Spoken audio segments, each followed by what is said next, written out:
Passing thought. Hey guys, welcome back to the pod. We are here today for the second episode of Parasyte the Maxim, and while I'm not as enthusiastic as I was in the first episode, I'm still really enjoying the time I spent watching this so far. I'm sure you guys are ready to jump back in, so let's get started with this thought dump. I have a lot of mixed emotions about the writing of this episode. In no way would I consider it bad at all. In fact, it's a great balance between goofiness, drama, seriousness, and a little bit of action thrown in there. So on one hand, the show is starting to flesh out the relationships between the characters we've been introduced to big time, especially Shinichi and Migi. On the other hand, I find my thoughts on the first episode starting to be contradicted, or maybe I'm having to rescind them a little bit when it comes to the levels of cringe that we get in certain scenarios. The opening of this episode was really damn cool. I love that we got a little more insight into how parasites are walking around in public and blending in, but also how they are feeding on helpless victims. Seeing the parasite save the woman from being blatantly harassed and offering to walk her home, only to get jumped and slice all four of them into pieces, really took me by surprise. I figured he would go back for the unconscious guys and eat them, but no, he just casually said he didn't have room in his stomach for all four of them and slaughtered them instantly. The confusion and horror on their faces in this moment as reality sets in was executed really well, and it was enjoyable. This goes back to Shinichi's point about Migi and the parasites in general, stating that they have zero empathy for any living creature other than themselves. Even taking that scene just a little bit further, it's shocking that after murdering humans in broad daylight, the parasites can then change their appearance to stay hidden. This is definitely something that I think is being foreshadowed for later episodes down the line, so I can't wait to stay tuned for that. Since we are talking about the parasites' animalistic viewpoints, the argument between Migi and Shinichi in this episode was so refreshingly real for an anime. It's not often that I find myself caught between two sides of a debate, but man, both of them were absolutely right in their points.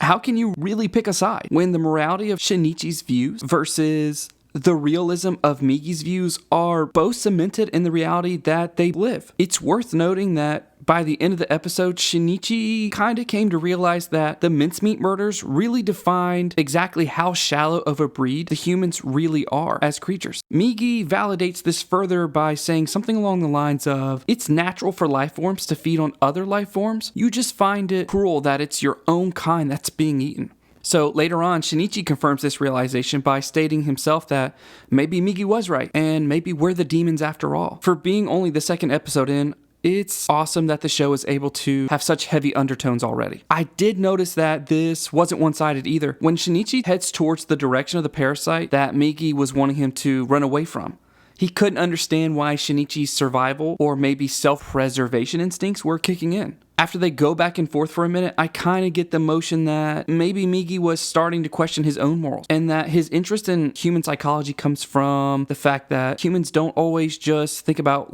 what's best for them as individuals, but for the better of humanity itself. We kind of see this a few minutes later when Shinichi saves the cat, right? Making it clear that while it's not human and it's only an animal, it's still a living and breathing creature, and all life is precious no matter what. Just a couple of quick side notes. Shinichi catching the rocks like a complete badass and then giving them a death stare and threatening to eat those punks alive had me clapping my hands. I mean, really, hats off to whoever directed that scene. It was fantastic. What a scene, seriously. I also found myself laughing out loud when Shinichi is laying face down in his bed, feeling super defeated and mumbles, "You're a demon," as Migi's a few inches away staring at him relentlessly.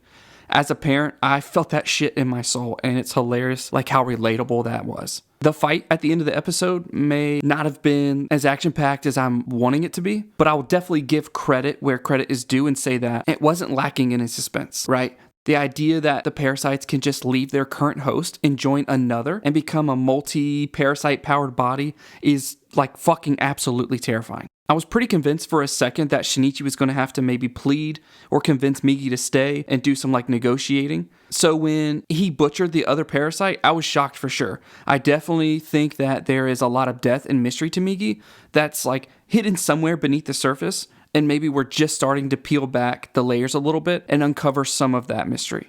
Watching Yuko tease and set up Murano to go talk to Shinichi after they cheered him on during the basketball game was pretty wholesome. And I think we can all say at some point that we've had those moments in high school. One thing that I admire a lot so far is that Murano seems to be really grounded for a female lead in an anime show. You can really tell that she cares deeply for Shinichi. She shows him forgiveness and compassion, but she also makes it like super clear that she isn't one to be messed with or walked on. Given how awkward and submissive Shinichi is towards her, they really seem to have like this chemistry, this great chemistry, and I'm excited to see where it continues to go. One thing that I did also notice is that scene where Shinichi's playing basketball and everybody's watching him reminded me of Andrew Garfield in his Spider-Man movie, where he's playing basketball against the bully and kind of slams the ball and breaks the back glass. The part that I'm conflicted on now is that while this episode did have some humorous moments, we're definitely starting to walk a fine line into that awkward territory of cringe. I get that Miki is fascinated by the human anatomy, like he's a kid in a candy store, but turning into a 3 feet giant dick after Shinichi agrees to go on a date with Myrna was just a little bit too much for me. Maybe I could have settled and found this slightly entertaining, but the show then immediately doubles down on the following scene with Migi forcing Shinichi to masturbate at the urinal in the school bathroom. Look, I get it. When I was in high school, everything that was in my view, including inanimate objects, had my blood pumping through my old pecker, but you didn't see me doing some weird shit like that. Sure, it wasn't Shinichi himself, I get it. That was causing this. It was really Migi. But as a viewer of the show, I'm supposed to find what's happening on screen to either be relatable in some way or entertaining, to say the least, and neither of those conditions were met. I didn't really find this scene enjoyable or funny, and I was watching it by myself. I wasn't watching it with like friends or a partner or family or kids. It's a shame because I gave the first episode so many props for how they handled Migi's interest in the human reproductive aspect. But I can't sit here and tell you guys that, I can't sit here and tell you guys that I'm not a little disappointed or upset with the distance that this episode traveled down that direction or down that path. Before we end this thought dump, did anybody catch that moment in the last few minutes where Murano and Shinichi are walking after their date eating pancakes and she stares at Shinichi's hand for a few seconds? Because afterwards, she switches the hand she's holding with Shinichi. The show is definitely foreshadowing something for later down the road, and that could be assumption, but I trust my gut on this one. And if it's what I think it is, I wonder how Migi is going to react, seeing as how he already threatened to remove most of Shinichi's basic human functions if he spoke out about Migi's existence. Right? He said that you don't need to see, you don't need to hear, you don't need to talk. So I can't wait to see where my hunch is going to take us and if the show does take it down that route. So I'm definitely waiting for that episode and how they're going to resolve that climax. If it is true, if what I'm thinking with Murano noticing that something's up with Migi's right hand is actually what's taking place.